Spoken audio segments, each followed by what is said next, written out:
Okay, Richard, here we are. The UK property market in 2024, especially a robust start with severe implications for Fife. This Yeah. is unbelievable, and it's going to hit it now. QBT.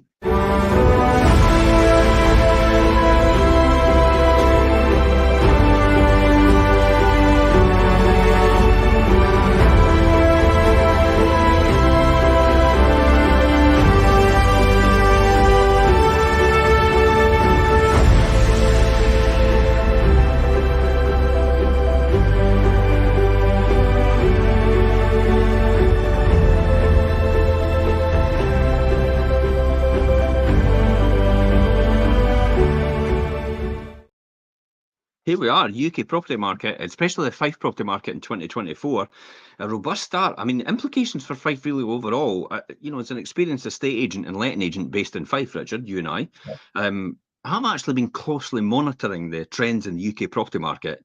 Most people, no surprise. Paralysis analysis? No, not really, just analytical. But that's my background. So as of the 11th of January, up to where I'd got to, the market has shown a solid start and a trend worth exploring, actually, especially in how it might mirror or differ from the local market in Fife. So the UK versus Fife. Personally, I think Fife is going to end up being more resilient. Yeah. I still think it's a great price point. I've literally just put one. I'm just literally going to do a pre-portal and a 3-bedroom semi-detached in Kennoway and Wellshot Road. And I tell you what, it's starting at 150 grand. It's like, really? Yeah. Wow. Where were these houses when I was looking for a house? How? And it's mint inside. 3 double bedrooms on a corner plot, more than likely. It's got a garage out the back and it sits in the sun all day long.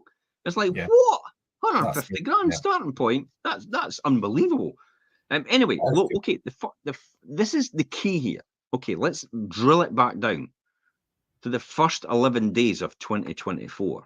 And the UK property market recorded 22,402 homes sold subject to contract. In other words, they'd agreed a sale, but it was still to go through conveyancing. Yeah. I mean, this figure actually represents a significant increase compared to the first 11 days in 2023. There was only 15,735 properties actually sold at that point. That's actually really surprising, isn't it? Yeah, as in some of the stats we're going to cover today, and especially in reflection of like these first 11 days into the new year, they're quite surprising actually when you break it down by area, especially with Fife. And like you say, Jim, it's really interesting when you compare Fife to the UK as a whole and other areas of the UK, how well it performs. So, I mean, that's about round about 42.37% increase in the number of UK homes for sold in the year to date so far, just in the first 11 days compared to 2023. Now, 2023 was still supposed to be a really good year. So yeah, how on earth did that happen? And for those of you like me, for example, who like their property stats, the average price of a property sold in the first 11 days in 2023 was £337,678. That's an average of about 321 per square foot. In 2024, that average of sale agreed was almost identical, 337,000 again, 972, with an average pound per square foot of slightly higher at £326 per square foot. that's almost as identical. So, I mean, such a surge in the property market demands a deeper analysis to understand and the underlying factors and what it might mean for local markets, especially Fife. Just going to say, especially the Fife market, yeah. And I think we're going to talk about Glenrothes, aren't we? We're going to talk about St Andrews. We're going to talk about Leavenmouth. We're going to talk about Cooper.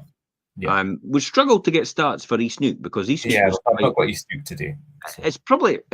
We did get stats, but they just didn't make any sense because the numbers were too low in terms of sales. So it was so skewed that it would made no sense at all, and it would have made things look disproportionate if that made sense. Yeah. I think before we go into the comparative analysis, I think it's important that let's look at the key drivers for the UK property search. And last week, Jim, right up there is obviously the lowering mortgage rates, and we spoke about that in the midweek show last week. and its impact. And it's one of the primary catalysts for the increased activity in the property market. And it is the reduction in mortgage rates. And the development has made purchasing property a lot more affordable and for a more significant population segment as well. And that's really boosted house sales. It's when you talk about the development of the mortgage rates as one primary catalyst. This is actually quite a is it an oxymoron we're looking for? Because Santander is the first today to increase their mortgage rates this year. Yeah. Okay, so they're doing it today. Yet Nationwide is actually reducing the rates by up to 0.81%. Go figure. Yeah, I know. I've seen some over the last week or so rates that people have been offered, and even I was surprised. What does Santander know that Nationwide doesn't know? And Yeah. or is it the very fact that Santander has limited funds? Because this is what happens with supply and demand. Santander has limited funds. Therefore, what they do is they put the rates up to put more people off, but they'll get but their criteria is probably a lot easier, so they get a better return for a smaller amount of money. Right. Okay. So there's a lot going on in the background that could influence that then, and people might not obviously think of that. Yeah, this is a lot to do with things like rising wages, for example. Right, the okay. rise of average wages also played a critical role in this.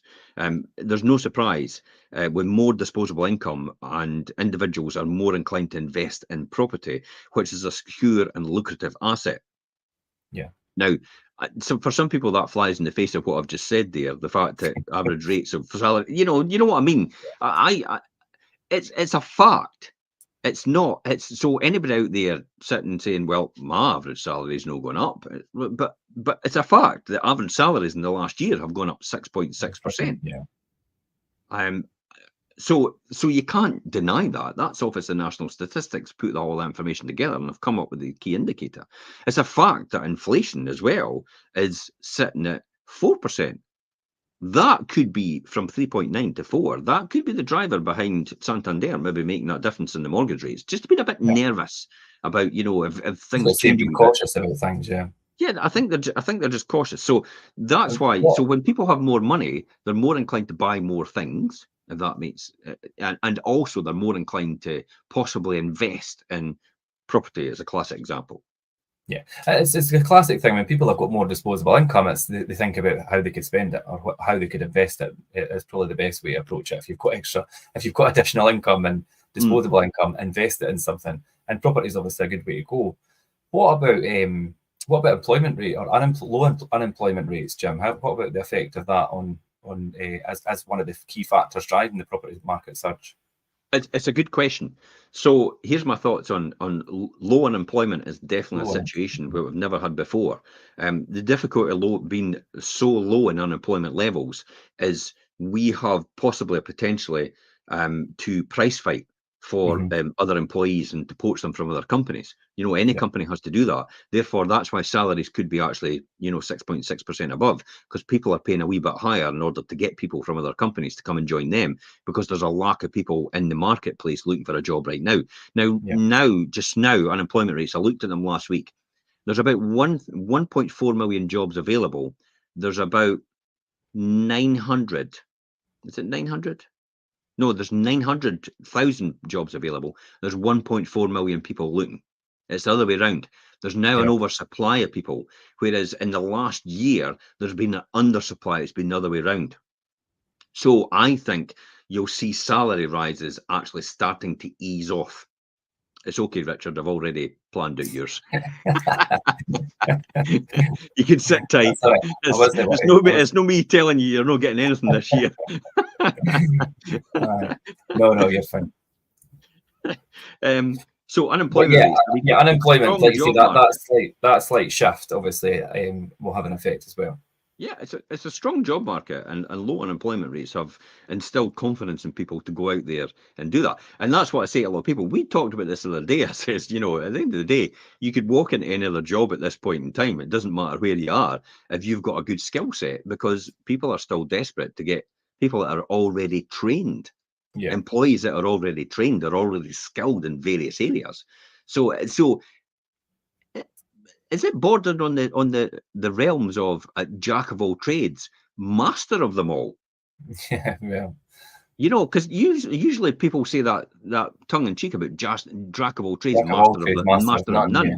You know, but the reality is, it could be the fact that you're in more demand. And personally, for me, I like people that have a wide range of skills, Skill set, because you know yourself, helping people manage life as it happens isn't just about selling their house or That's in it, letting their and you need to property. be able to turn your hand to a multitude of things. Yeah. Yeah, And everything that comes with that is actually dealing with their things that happen to them in their normal day-to-day life, and how that affects in terms of their house sale, or in terms of their property for let, or a tenant, or anything like that, in terms of repairs and improvements, and what you need to do. So the low unemployment rates has left a strong job market, and it's instilled the confidence, as I said, in people before, encouraged them to make significant life decisions, like buying a home, like booking a holiday, yeah, like getting married, like having children, like starting a new job. These are the 5 drivers that actually are the key life decisions that you'll make, which will take your focus away, if that makes sense. Because it does take your focus away, because they're key life decisions, and then it takes your focus onto that rather than where you are right now. So if you're forging ahead and trying to, make a name for yourself in whatever it is you're doing, these are probably the key drivers to avoid. And this is the advice I was given from my mentors all these years ago. The last thing you should be doing, Jim, is changing your jobs if you're expecting to retire. yeah. Why would you need to change a job if you're expecting to retire? You're going to have to start all over again. Yeah. Depending on what you do. You'd have to relearn that. You'd have to do all these different things. We're getting into wealth creation here, actually. Yeah. But that's fine. So if you were changing your jobs, that's a whole new different thing you need to do. It takes your focus off what you were trying to do in the first place, which is actually retire with your side hustle. Yeah. Not exactly a side hustle, was it? What I did outside of what I was doing. But with that at the same time. So these are all significant life changes. There's additional factors here to play. Yeah. Demographic shifts. What factors are they? So changes in housing preferences, post-pandemic versus pre-pandemic, if that makes sense. Yeah. The fact that nobody cared a jot about their garden until the pandemic happened. And then all of a sudden your garden now had to be another usable outside space. And a lot of people actually ran out and bought, pubs or in their garden. So it's like, I can go to my garden, I can invite my friends around rather than having to go down to the pub because it's shut. And that gave rise to that sort of market, but also outdoor spaces that were usable, and also on the fact that maybe this could happen again. Would you be comfortable being locked into your house again? And a lot of people made life decisions on that principle. It's like if this was to happen again, would I be happy being in here? No, I need to move. Yeah, I wouldn't want to. So I would rather move now.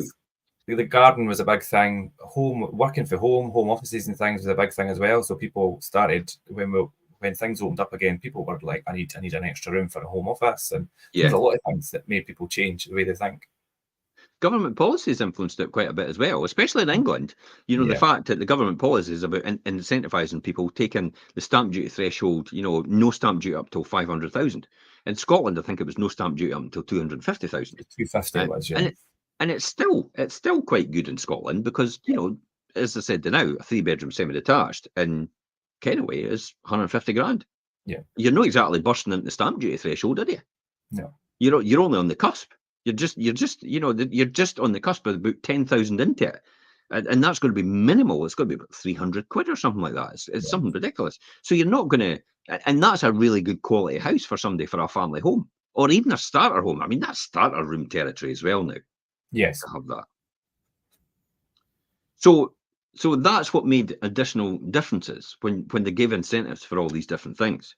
So, and what about a comparative analysis then? When we look at the Fife property market and we compare it then?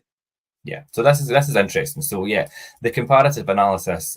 So if we turn our attention to Fife rather than the UK as a whole, it's important to recognise that the local markets behave differently from the national trends. And when we reference Fife, we talk about KY1 to KY12 and also KY14, 15 and 16.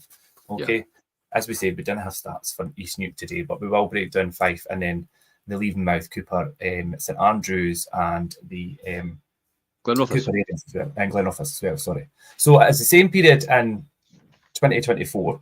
Fife property market has shown 100 sales agreed. Now that's sold subject to contract, as you explained earlier, Jim. And in a comparison to the exact same year-to-date figure for 2023, which was 76 properties. So we could draw some preliminary conclusions. So that figure displays a 31.6% increase in Fife home sales year-to-date. All right. But here's an interesting one. So I've got Leavenmouth. Leavenmouth is KY8. Okay. So in that period, 2024, Leavenmouth properties showed 9 sales agreed, sold to subject to contract, in comparison to the exact year-on-date figure in 2023 to 4. Yeah. Now that is an incredible 125% increase in the Leavenmouth home sales year-to-date. So that, I think that's that's the most striking one. We'll go through to Glenrothes. But that's primarily because Leavenmouth is very, very affordable in comparison to the whole of Fife. It's actually a really great price point. It's Leavenmouth is, and it's a really attractive area because of what it's got to offer in terms of, there's just a multitude of things there. The beach, the facilities. We've now got the train station just about finished. There's a lot going on, and price point's really good still as well.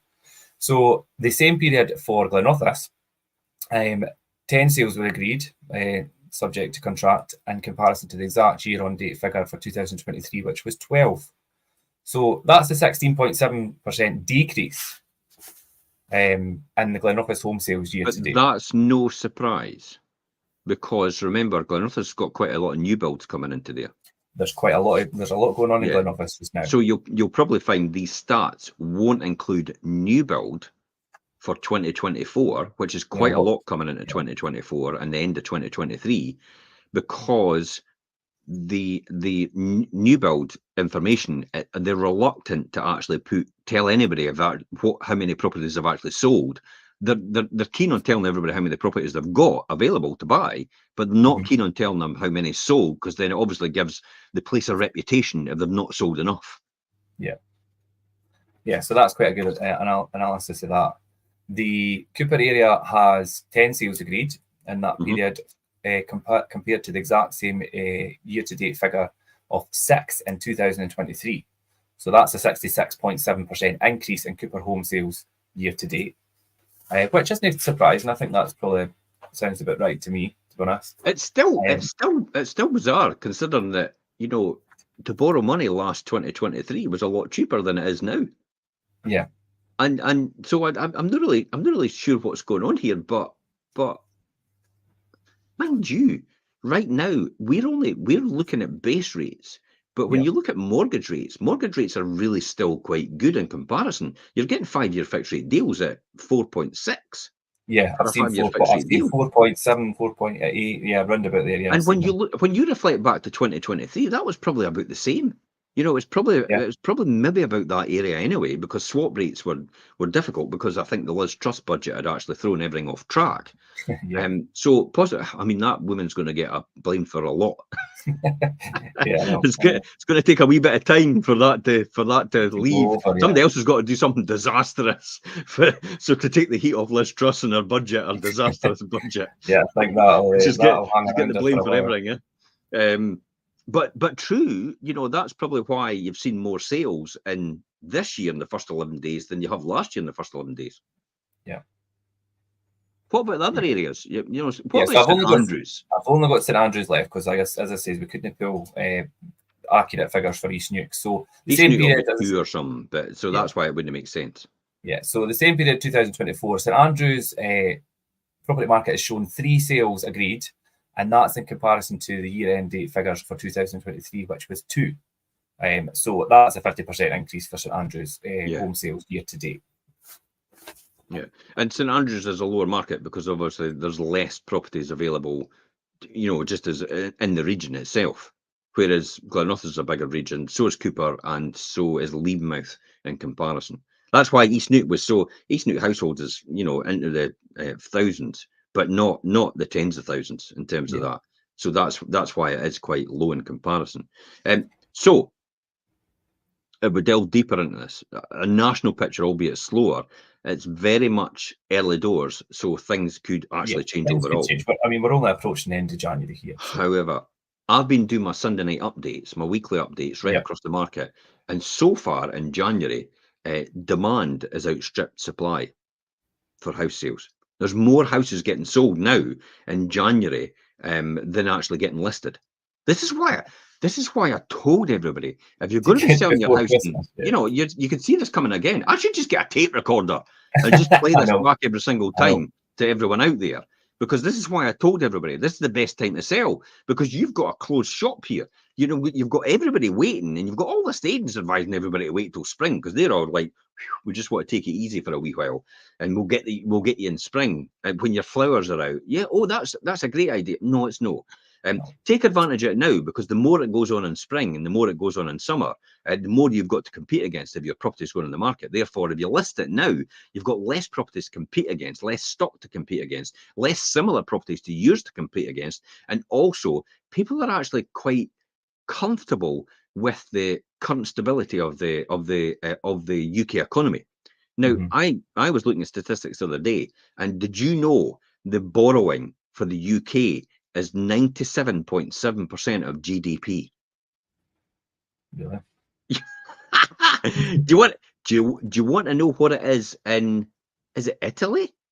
That'll be 140%. Way over 100, yeah. It's 140%. That's crazy. You're out of business. You should be filing for A administration. lot of people, I mean, for people that are obviously listening to, you could maybe explain that a wee bit more, Jim, but to be under the 100 at night, would you say 97? 97.7% is our national debt to GDP, gross domestic product. In other words, what we produce, and what we are is net worth. Which so basically, in comparison to other countries, if you're looking, we are good in comparison to other countries. We're especially good in comparison to the United States as well. Yes. So we're in a good, but the key driver is your ability to pay service the debts. So if you can service the debts, that's tax receipts. So that's why the good thing is unemployment is historically low. And if it still continues to remain low, there's still an opportunity for the Chancellor to actually get, more money. And the very fact that we're at 97.7%, and believe it or not, this is actually all the economic think tanks are actually saying, this is actually quite good. We could see concessions in the budget for tax. Really? If I was 97.7% of my debt in my household, I would be looking to pay back some of my debts rather than actually just thinking I could give myself a break. But maybe I'm different. No, I think obviously when you put it in that context, obviously, but then like you say, when you compare it to other countries, we're actually not that bad. Although it is still bad, if you know what that's. But you're the best of a bad bunch. Aye, that's a good way to put it. You're best of the best bunch. That's all it is. You're the best of a bad bunch. We're 97.7% of GDP. We're the best in Europe. It's like, all right, the best of a bad bunch because everybody else is in trouble as well. Yeah. But this gives the banks and also the intercompany the inter-country lending and interbank lending, some sort of confidence in the UK economy and the fact that yes, we will be able to service our debts more than any other European country, if not also America as well. I mean, think what it could be like for Russia. I've not looked at that figure, but if they're ploughing all that money into this war, it's like that's how they end up. That's how all their debts. Did you know? Did you know? By the way, it took us until the 1980s to pay off our debt on World War II. So when did the war finish? 1930? 45. 45. 1945. It took us till the 1980s. It was the Conservative government that actually deliberately battened down the hatches obviously it was a tough time for everybody, and they used that opportunity to pay back a lot of that debt, because there was a regime at that time, and I think at that time it's like, you shouldn't carry a lot of debt as an economy. You want to be pretty robust to take any hits. If you're out there and anything happens to your economy, you could actually then just print money, and you won't be way past your GDP like some of the other countries are. So that's the whole point of having that. That's the whole. But because we're really good, apparently, they're talking about maybe the Chancellor give us some tax concessions in the budget, and I'm thinking, God, it's like that's pretty risky. But then you could see why they're coming into an election. It's like why they would want to do that, why they'd be motivated to do that. Let's get back to this and dive deeper into what I mean. I want to see if the types of properties selling in the first 2 weeks of the year in Fife differ from those in 2023. So let's look at this then. The average. Well, what about you? You know, you've got some more statistics than me for this. Yeah. So, look, Well, what do you think? As we start in reference Fife, the average price of a property was agreed agreed on a sale, and I'll say it this time, it's sold subject to contract, obviously this, and that's the first 11 days. Now, if we look at 2023, in Fife, it was £178,229 with an average of 165 square feet. Okay. That's kind of in line with the national statistics. Yeah, that's not too far off. What is it in the first 11 days of 2024 then? The first 11 days of this year, the average sale was priced at £193,172. That's almost like the average for in the UK house price index for Scotland. Yeah. That's about the average for Scotland. So we're getting that in Fife. Yeah. Now the square footage average was slightly higher than the year previous, and it's 183 square foot. So £183 per square foot that you were paying for a property. Yeah, so that's slightly higher than it was last year. What about, have you got stats for individual areas? I'll do it in the same order, because obviously, so we'll start at Levenmouth. So in 2023, it was £153,250, and that was with an average of £154 per square foot. Okay, and then the first 11 days of this year, it was £156,222, and the average pounds per square foot was slightly higher at £179. So that was Levenmouth. 179. So anybody out there looking to buy a property in Leven, their benchmark is actually £179 per square foot. So if you find out the square footage of the actual property itself, then you can work out how much the price kind of should be, and what your budget should be as well. Yeah, so then what you could do is you can compare it against the home report value, and if it's lower, you could use that as a mechanism to actually negotiate a better price. Yeah, and you've got. I tell you what, if you've not got a really good estate agent that's good at negotiating, you could easily run circles around them. You could run rings around them, definitely. In that process, because they will be baffled when you start to talk about average price per square foot in the first half of the year being the 179. You said 179. £179 per square foot, per square foot. So you start to talk about that, and you say, well, your square footage of the property as per the floor plan is X amount, and if I multiply that up, it maybe comes to 150,000. You've got the house on at 160,000, so that's not really equal or an equilibrium with that. So where are you getting that extra 10,000 in value compared to what's coming out in the statistics? Where does that come from? And some estate agents will just fold and go.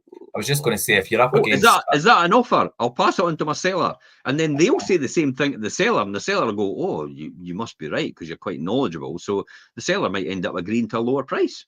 Yeah, see how that could be. Now, that could be easily manipulated. And I'll be honest, I've used that in the past.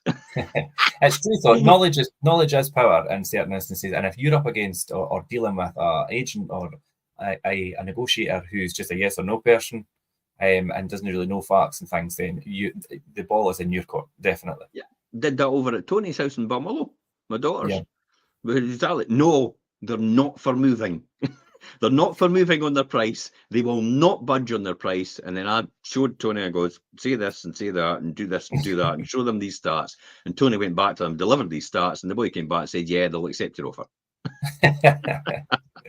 So yeah, literally, I think it was maybe 5,000 or 10,000 she got off, and all that is just for having the right conversation with the right information. It's a 30 second to 1 minute. Imagine being paying imagine effectively, because I look at it like this. Imagine paying yourself £5,000 for 1 minute's work. Yeah, and that's Wow. effectively what it is. So 1 minute's work. That rate per hour must be extortionate. I mean, think about the rate per hour. I'm now thinking, oh, okay, multiply this by 60. That's a rate per hour of £300,000 an hour. I wouldn't mind getting paid that, £300,000 an hour. Well, now that you're talking about salaries, Jeff Bezos territory. Yeah, definitely. Come on, let's go one step further. It's 300,000 an hour. Did we say that? Yeah. So multiply that by 5. That means every week you'd be paying yourself 11.25 million, and then every year you'd be making 585 million a year. Yeah, that's definitely Bezos money. Right. Okay. The tax bill would be horrendous. It would. It would, but would it matter? No, it wouldn't matter, really, would it? No. Right. So just to recap, so the Levenmouth area, let's say the first 11 days this year were 156,222 and £179 per square foot on average. The Glenrothes area, first 11 days of 2023, we are £139,907 with an average of £134 per square foot. Okay. First 11 days of this year, the average sale price was £141,748, and that is a slightly higher on the square footage at £154 per square foot. See, but look, Glenrothes is more affordable than Leven. Yeah. Glenrothes, that never used to be the case. Yeah. Glenrothes used to be a lot more expensive per square foot and per square metre than Levenmouth did. So you can see how Levenmouth is actually starting to creep up in terms of value because of what's getting invested into this area over the last 4 or 5 years. Yeah. There's no doubt about that, and what's on offer in this area as well. Glenrothes is a bit centralised. It's great for commuting, but literally it's just a central hub for getting everywhere else, and it's good for that purpose. And plus the fact there's a lot of great ex-local authority properties in Glenrothes. They're at great price points, and you had mentioned it. What was the average price point you mentioned? The average price point for the first 11 days in this year is £141,748. There you go. That's a really great price point. And when you looked at the Levenmouth one, it was significantly more in comparison. It was probably around about the 160, I think you said. 156. Yeah, there you go. So it just shows you that Levenmouth is a lot. I wouldn't say. Do I want to use the word expensive? I would say Glenrothes is a lot less expensive than Levenmouth. I wouldn't because I don't like to use the word cheap, because then it implies there's something inferior to what you're getting. But it's not. Glenrothes as an area is slightly undervalued for the most part, because Glenrothes has always been undervalued. Yeah. If you look at Glenrothes and you compare it against Kirkcaldy, because me personally, I don't see the difference. I actually think Glenrothes is probably a better centralised area, because you can get everywhere in Fife quite easily because you're more central, whereas Kirkcaldy is right on the coast, and that's fine. You're maybe paying for a coast. Plus the fact, Glenrothes, their housing's more adaptable. Kirkcaldy, their housing's more fixed. They're more brick built. Glenrothes is the new town, hence the reason why it's like that. And I think that's driven by a lot of properties that were thrown up in the 60s are now getting torn down and something else replaced. There's a lot of different builds and things that are kind of becoming like obsolete and no fit for purpose. Everybody just went all hands to pump, hands to the pump, and you had Barrett and you had every single builder all building different types of properties. They're no fines construction. There's some that they don't even know the construction of the property. I don't know how that's possible. How on earth do you know that construction? How can you just take something off the wall and look at the brick and look at the interior and say, yeah, I know that construction? But for some reason, there's some that they just have no idea what the construction is. It's a timber frame or a steel frame, or do you know what it's like? It's a bizarre thing. So, Glenrothes is a new town. That's probably why it makes it less. Although, new today, if you built a new town today, it would be more expensive because of the build standards. Because the building standards are different, definitely. So it flies in the face. And you are absolutely right. I genuinely think Glenrothes is completely undervalued in comparison to everywhere else. Yeah, and when I'm speaking to investors and people that are looking for property, I always point them in the direction of Glenrothes, because you get a lot more house for your money, you get a really good return, when you do buy to let, and the popularity of property in Glenrothes for tenants and things is just unreal. Yeah. There's a stigma. There's a stigma though. There's a stigma on the flat roofs. You know, Yes, there's a lot of flat roofs in Glenrothes, and that's probably I've got a why few of them it's that we kept it like manage, that. and there isn't a problem with it. I don't see anything wrong with a flat roof. I think it's bonkers to think it's like there's a huge fundamental difference between a pitch roof and a flat roof. Yeah. A flat roof, they're sloping anyway, and if you need to get it replaced, boy, you just replace it. That's it. It's not as if it's going to be a huge cost in comparison, and it doesn't really justify the differential between one without a flat roof and one with a flat roof. You know, the one without the flat roof is maybe 130, 140,000. The one with the flat roof is probably about 110. Yeah. So there's about a 20 grand, 30 grand difference, and yet flat roof isn't that much to do. No. So it doesn't. No, it doesn't justify justify. a tiled roof. No. So let's go on. What else have you got for us? So I've got the Cooper area. In 2023, the sale price was £134,991, and that was with an average of £136 per square foot. Okay, and in comparison to the first 11 days of this year, where the average sale price was £274,200, and that is a higher square footage price at £174 per square foot. Well, I thought that'd be a lot more for a square foot for Cooper, because when you compare it to Leiden, you know, it's definitely comes through at 174. Yeah, I know, definitely. What about St Andrews? Yeah, so in St Andrews in 2023, we're looking at £497,498 with an average of £258 per square foot. And then in comparison to the first 11 days of this year, where we were looking at £318,333 with the average being a lot higher per square foot, which is £577. Yeah, that's no surprise. I was telling somebody the other day they actually bought their house 3-bedroom ex-local authority in Sloane Street. They bought that, and they bought it for something like a semi-detached. They bought it for, actually had 2 public as well. I mean, you know, I needed a bit of work done on it, but they bought it about 2 or 3, maybe about 4 years ago for 285 grand. It's like, really? It's like before that, we were selling a 2-bedroom flat for about 240, and you're only talking about for a 3-bedroom house round the corner, another 40,000 over that. That's so they've really got a good price point. And when I went into value it there now, we're more, because they've done a lot of work to it, we're more near the £500,000 now. So there's a significant value added onto it. It's quite interesting that you lose all these stats. So what local factors are actually influencing the Fife's market then? Let's look at the local factors that are influencing the Fife market. And the performance of the Fife property market could be influenced by the local economic conditions, the specific demographic profile of the actual area that they're in, and even the regional policy decisions and things as well. They will all have, they're all like influencing factors within Fife.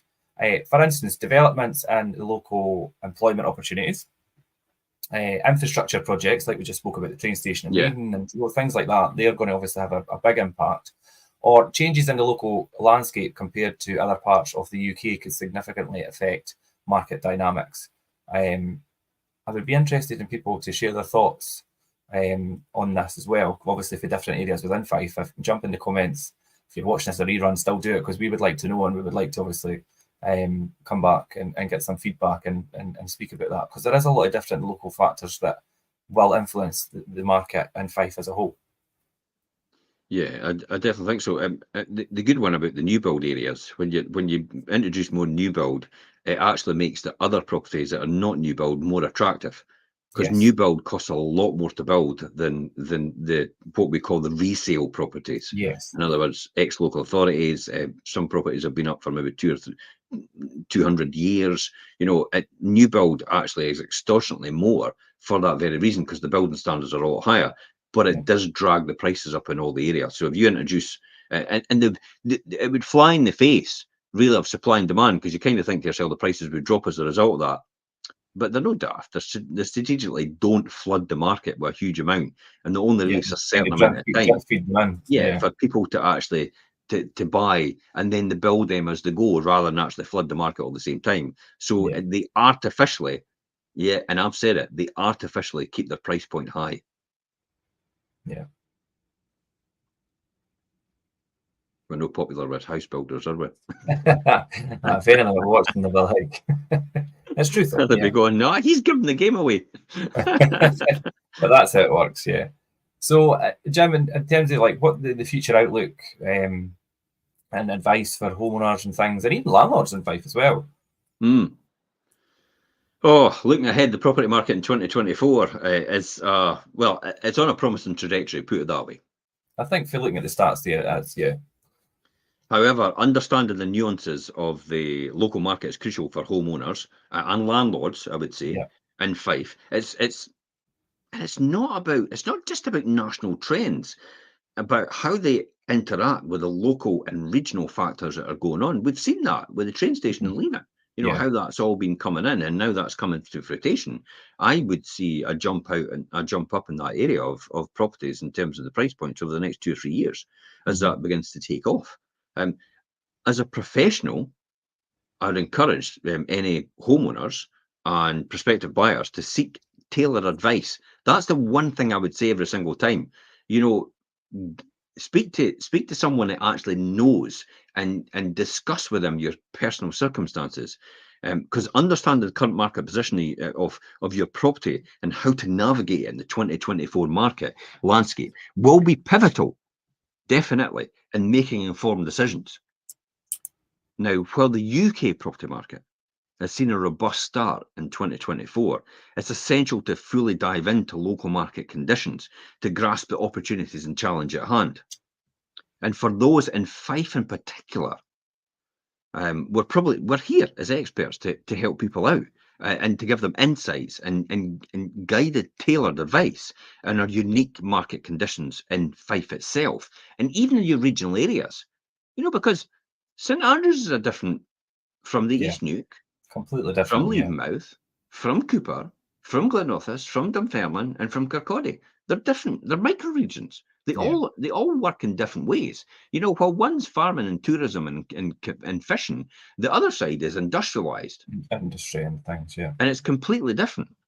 So it's understanding these nuances and how that will affect the property market and how that affect people's ideas. And also, if there's any big employers there are thinking about, maybe cut back and, downsize to increase our profits.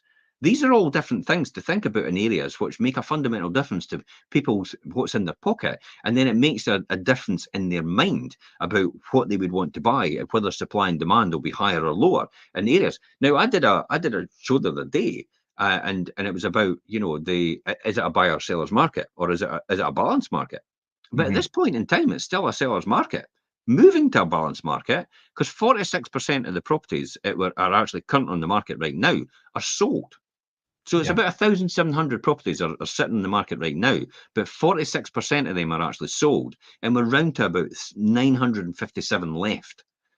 So that gives you a real good idea, and that's a metric that most house builders use to judge whether it's a buyer or seller's market or a balanced market at this point in time.